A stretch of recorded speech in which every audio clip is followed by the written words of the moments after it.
Welcome to For Good Measure, an interview series celebrating diverse composers and other creative artists, sponsored by a grant from the California Arts Council. I'm Nanette McGuinness, Artistic Executive Director of Ensemble for these times. In this week's Lunar Module episode, we continue talking to E4TT Lunar Composition Lab Call for Scores winner Devon, who we spoke to in June 2024. I was going to ask you how having your feet in two worlds informs your music. And can you talk a little bit more about that and explain also what you mean about coming from a gray place? Yeah. I'll start with kind of talking about being in between of two worlds, I guess. I feel like I know a lot of children of immigrants or even immigrants, especially Korean people that I've talked to, who feel kind of bad because they don't have such a strong connection to their culture or like where they came from. For me, it's very direct. It's like I grew up there, but for some people, it's like way more distant. But then for me, I also have friends who are, they speak Korean so much more fluently. They are up with the times. They've lived there for a lot longer. I honestly I don't really think that. I think that to a Korean, I'm just so aggressively American. And to an American, I think I'm just like a little bit Korean, On one hand, it's been just amazing to be able to like experience both cultures. And I really love that. I feel like I'm in a really great place with that. But it also really just feel like I don't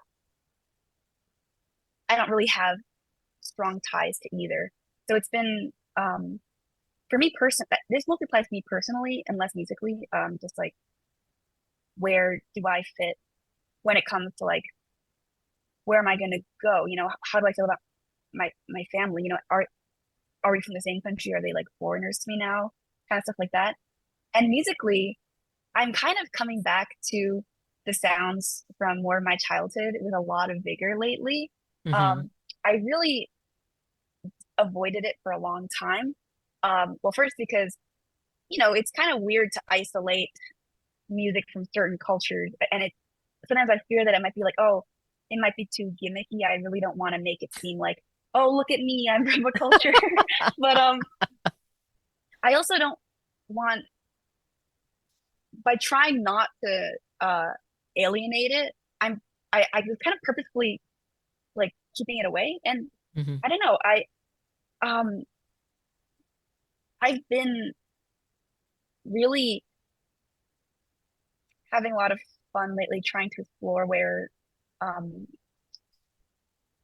the music from my past and the images from my past, like I can use the images from my present to bring that together. I've been listening to a lot of like not really I want to really get into more Korean traditional music, kansori, like traditional music, but also just kind of like fun, but like kind of like 80s. It's called like trot music. It's very much like, oh, we're having fun, we're singing. And I've been incorporating that into stuff that I've been working on, but very, very slowly. It's still been tough to figure out where it lies. So I had a couple of questions for you. One is an observation that it sounds like you're kind of twixt and between that. Struggling with the notion of assimilation versus embracing versus rejecting, and what to kind of include in the larger definition of what makes you you.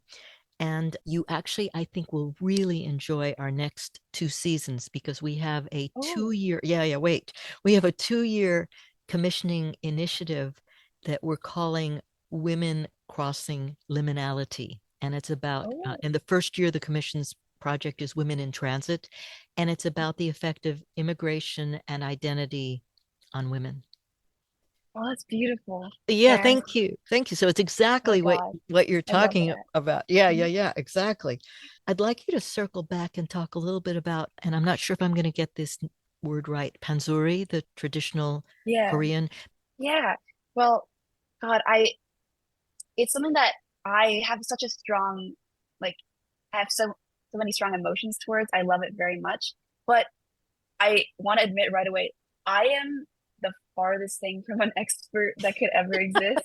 I I'm just enjoying it from the outside. I there's so much intricacy in like the history, the performance, the repertoire that I have no idea of. I just I think my entire exposure to it was as a kid, sometimes hearing it, at school, Mm-hmm. when we were learning about culture, just doing like a festival or something. But mostly for the past couple of years, finding it on YouTube and just Oh yeah, yeah. enjoying it, hearing it. I think something that I find so interesting about it is that my I just feel so drawn to it in a way that feels mostly subconscious because I know so much, I feel little about it, but Mm-hmm. I still get I feel so stirred whenever I hear it. I get excited, I get interested. It Um, speaks to you. yeah.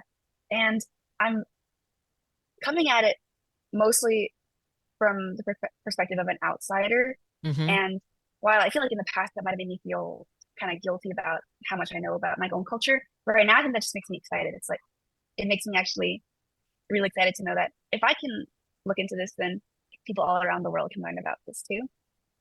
Yeah, it's just something that I know so little about, but I really love to learn more about. I understand. So you aren't comfortable giving us a textbook definition of it. It's more that Ooh.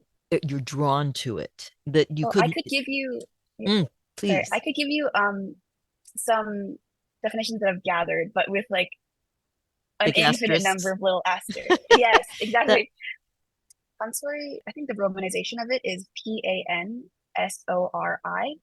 Sori in Korean means sound, and pansori is a kind of traditional Korean music. It's kind of like a genre that's kind of theatrical. It involves very like steady percussion and a singer. I mostly heard just one singer performing a story, and the style is just like really fascinating and enrapturing. But what's cool is that there's always like different embellishments that remind me of like Baroque music, yeah. where the the singer might use like word painting or little embellishments to decorate the words. Mm-hmm. Um, and it's just something that really interests me. That sounds fascinating. Thank you. Very interesting. So you're drawn to that. You're drawn to 80s, I guess I would say kind of sort of dance music as well. Yeah, from Korea. And I also wanted to talk a little bit about another place where I feel kind of like navigated being in between the world of more music performance and then composition. Mm-hmm. Also like I guess a more traditional path and then a more personal explorative path. Mm-hmm. One of my most influential mentors was John Deek, who I mentioned. Um, he used to be the assistant principal bassist of the New York Phil, but during that time and long after, he had like a flourishing career as a composer, and then he Mm-hmm. went on to create and found the Very Young Composers Program, which was where I first started composing. So he's someone who, throughout his career, has just made it to one of the world's most prestigious orchestras and had a career in that and been just like an exceptional performer. And Mm-hmm. also he has a big repertoire of a lot of interesting music for bass and different ensembles. And just the fact that he somehow did it both, making new things and also playing older things, just really inspired me from the get-go. And it's still been inspiring me. But it's been really weird, kind of trying to navigate those two areas at once. Mm-hmm. You, yeah, you think that it would be pretty similar. It's like, oh, you play music, I write music. Well, we that overlaps hugely. But for me, at least, it's felt uh just difficult to figure out how to utilize my time best. I don't want to sacrifice one for the other. I feel like Right. that's going to be a big challenge for me going forward. Yeah. There's the kinesthetic skill set of Oh, being good at an instrument, hmm. right? Versus the ah, intellectual auditory skill set of writing music. They do overlap, but they're super different. And to become good at an instrument, one often ends up grinding away hours and hours and hours, which those hours don't feel like hours because one loves one's instrument. You know what I'm saying? The time melts away and you're like, oh my God, did I just spend 5 hours playing around, you know, or whatever. Sometimes it can be a grind, but there is that love, but they are different and they use time differently. So it makes perfect sense. So you're experiencing that struggle right now and aren't yet sure which love may pull you more on any given day. Yeah, I've really been trying to nurture both as best I can. But yeah, I've definitely been dealing with like worry that I might be lacking in either field. But I just kind of try to stay focused on my main value, which is just like making music and enjoying myself and working with people that I love. And I feel like I can do that with in both areas, and I can do my best. Thank you for listening to For Good Measure, and a special thank you to our guest, Devon Lee, for joining us today. If you enjoyed this episode, please subscribe to our podcast by clicking on the subscribe button and support us by sharing it with your friends, posting about it on social media, and leaving us a rating and a review. To learn more about E4TT, our concert season online and in the Bay Area, or to make a tax-deductible donation, please visit us at e4tt.org. This podcast is made possible in part by a grant from the California Arts Council and generous donors like you. For Good Measure is produced by Nanette McGuinness and Ensemble for These Times and designed by Brennan Stokes, with special thanks to co-producer and audio engineer Stephanie M. Neumann.